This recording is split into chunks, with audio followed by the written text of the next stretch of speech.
El candidato presidencial ecuatoriano Fernando Villavicencio fue asesinado de 3 tiros en la cabeza después de una reunión partidaria que encabezó en Quito, a 11 días de las elecciones. El presidente Guillermo Lasso decretó 3 días de luto nacional y el estado de excepción.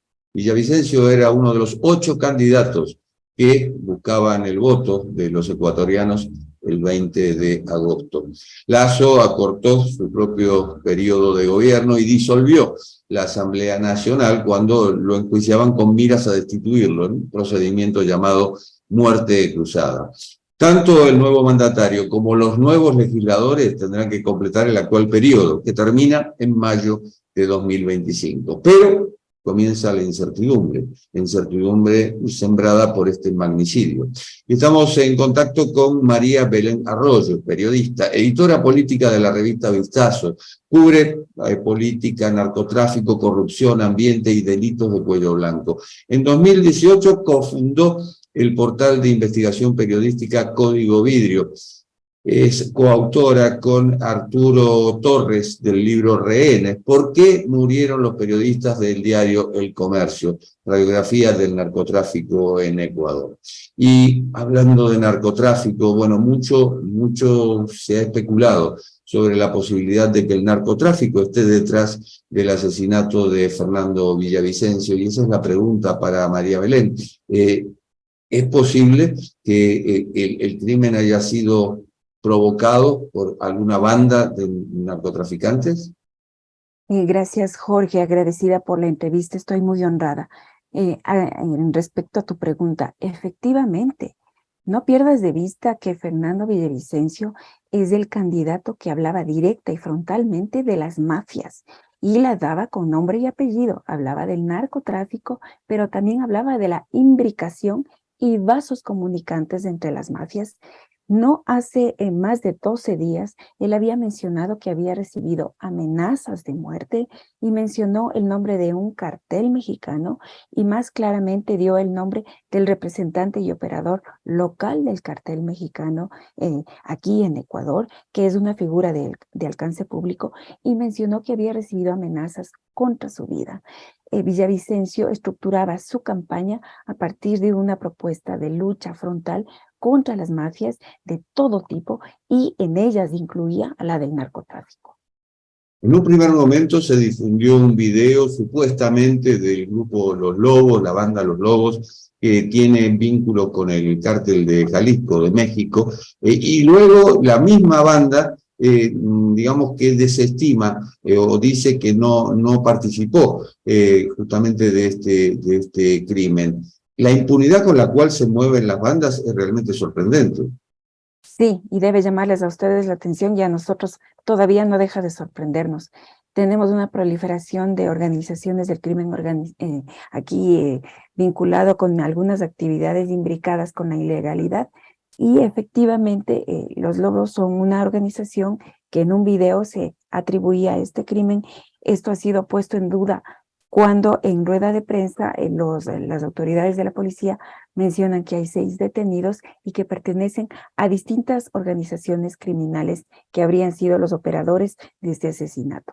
Entonces estás hablando de una multiplicidad de actores materiales. El tema de fondo es quién es el autor intelectual del asesinato, del crimen político del candidato presidencial Fernando Villavicencio. ¿Entre esos detenidos hay extranjeros? Sí, efectivamente, eso es lo que te puedo decir. Hay y lamentablemente nosotros hemos constatado en nuestro trabajo que hay una penetración tremenda de mafias de diferentes orígenes que tienen relación con Ecuador y que de alguna manera están imbricadas organizaciones colombianas, organizaciones albanesas, para ser más amplios, de la parte balcánica. La mafia de los Balcanes está operando aquí desde el puerto de Guayaquil, llevando lo que es cocaína a Europa, que es el principal destino de exportación. Y tenemos actores, por supuesto, vinculados con los carteles mexicanos. Entonces, estás hablando de un hub, de un centro de operaciones en el corazón del Ecuador, que es un país tan pequeño y ahora resulta estratégico para la operación del crimen organizado y específicamente de los narcodelitos. Esas bandas operan desde las cárceles, como ocurre en Argentina, como ocurre en Brasil, como ocurre en Paraguay y otros países. Efectivamente, y esto agravado por el hecho de que en una decisión durante el gobierno de la Revolución Ciudadana se optó por ponerles a los presos de organizaciones criminales en los mismos pabellones con el argumento de que quería tener un ambiente de paz, de tranquilidad dentro de los pabellones de las prisiones. Lo que se logró es que se conviertan en centros de operación coordinada del crimen organizado, al punto que en plena pandemia se conoce que en una cárcel ubicada en la parte andina central del Ecuador, provincia de Cotopaxi, cárcel de la Tacunga, un operador de la mafia albanesa despachaba desde la cárcel cargamentos de cocaína, decidía muertes, decidía secuestros, capturas de personas mientras llegaban los cargamentos. Con eso te estoy explicando la magnitud de la penetración de las organizaciones de crimen dentro de las cárceles.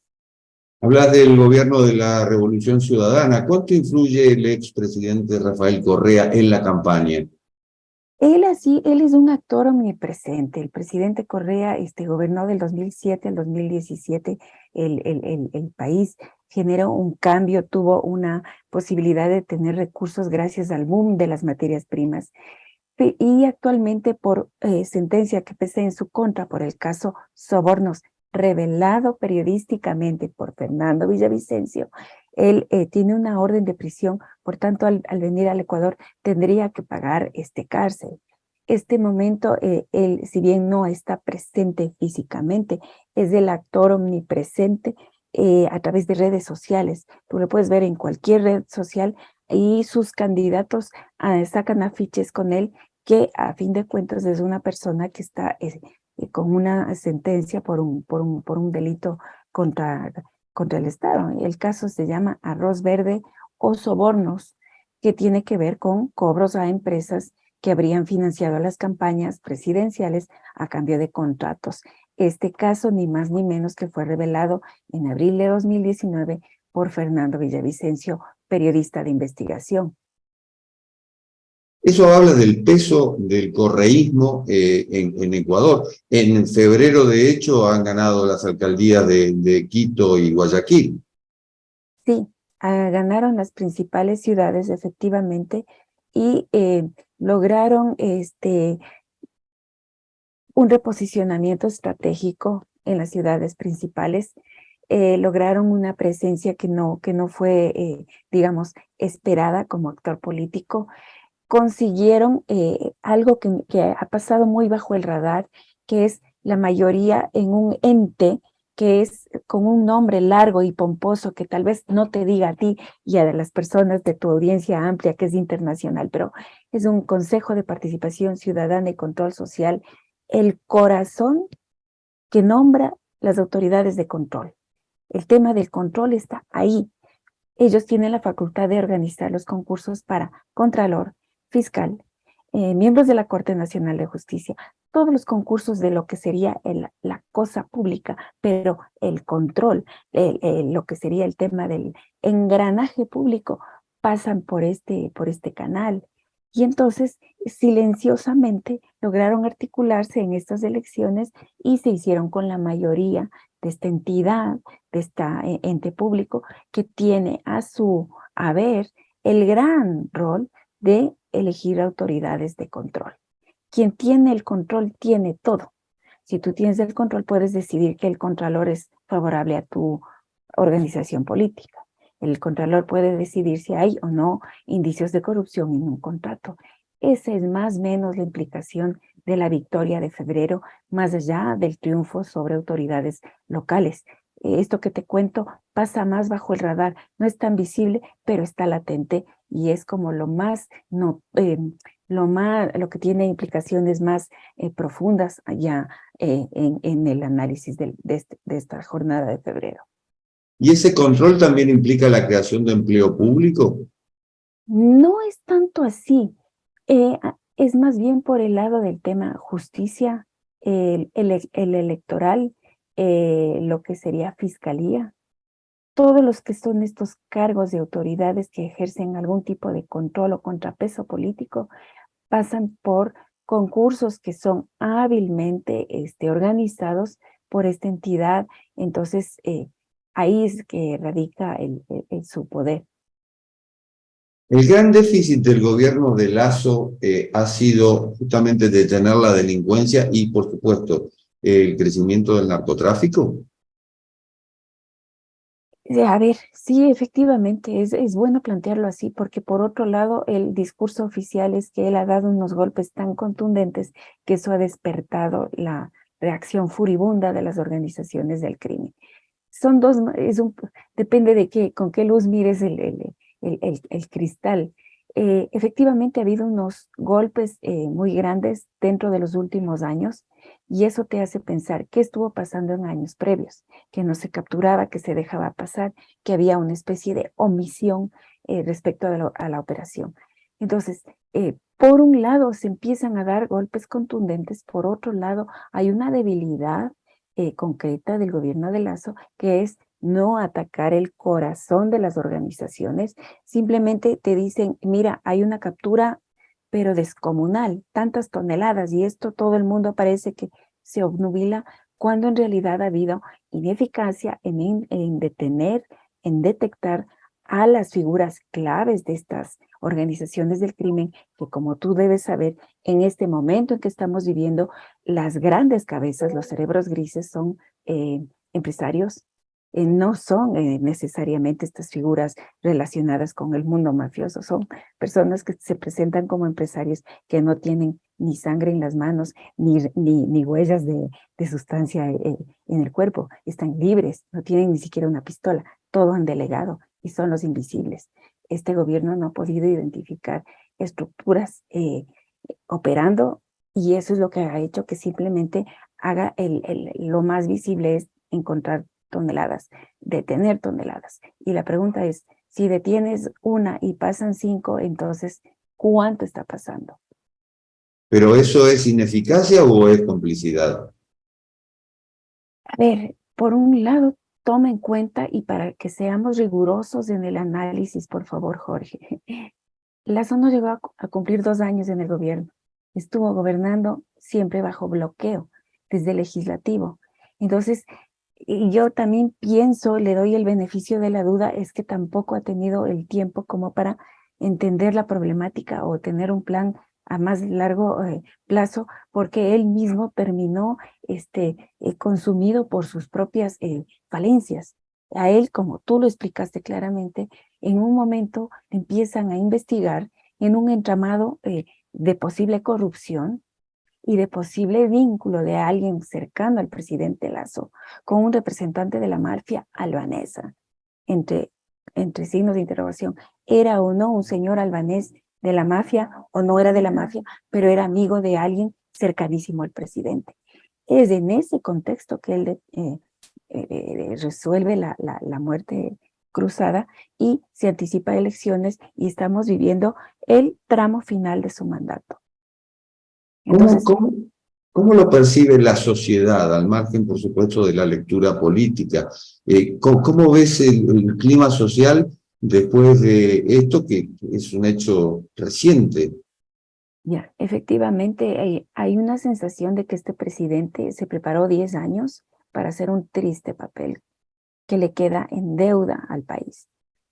Su desempeño realmente empezó bien con el tema de las vacunas. Este país fue un boom de la vacunación y eso nos permitió un poco incorporarnos al tema productivo después de la pandemia.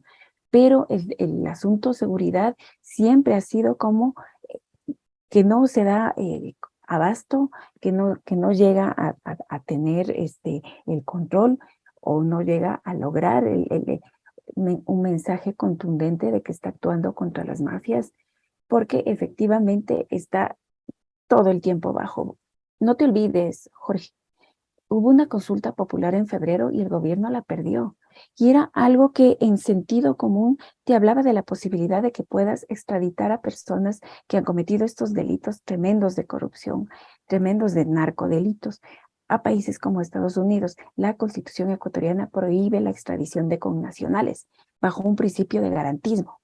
Entonces, claro, eso es lo que ya pasó en Colombia, ¿no es cierto? Recordemos que en Colombia los criminales decían que prefieren estar en Colombia y no en una cárcel estadounidense, desde donde podría ser más difícil operar, seguir lucrando o finalmente escapar.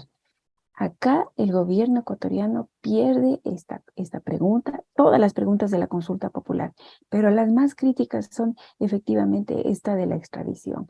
Entonces, es que la gente entiende que hay una persona que no estuvo capacitada ni a la altura de las circunstancias y hay un ambiente hoy por hoy de pesadumbre, de tremenda frustración, de impotencia y si tú quieres, de angustia y ansiedad de si mañana puede alguien convertirse en una víctima colateral de un hecho de violencia. María Belén, no tenemos la bola de cristal, pero ¿cómo ves el futuro? Completamente impredecible. El crimen de Fernando Villavicencio marca el antes y el después en Ecuador, en la historia ecuatoriana. Marca la injerencia de organizaciones criminales en la vida política. Marca la posibilidad de que el Estado ya sea un Estado fallido.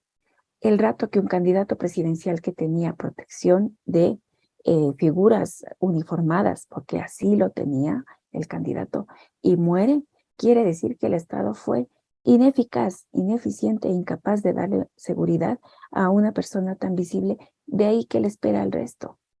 En ese sentido, es posible que en las elecciones del domingo 20 de agosto haya una expresión de inconformidad, se pueda posicionar un candidato que está dando unas señales de mano dura, reñidas con lo que sería derechos humanos.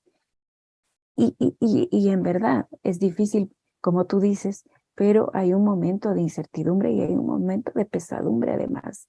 Estas señales hacia mercados y hacia inversionistas, me imagino que también se traducirán en cifras que no serán optimistas. Ha sido muy amable. Muchas gracias por tu tiempo, María Belén.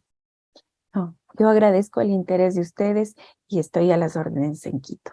Un abrazo. Y esto es lo que ha ocurrido en Ecuador, el asesinato de Fernando Villavicencio, candidato a presidente. Un crimen comparable con los de Jorge Eliezer Gaitán en 1948 y Luis Carlos Galán en 1989 en Colombia, o el del ex candidato presidencial mexicano Luis Donaldo Colosio en 1994. Un antes y un después en la historia de Ecuador. Esto ha sido Cuarto de Hora. Nos encontramos en la próxima.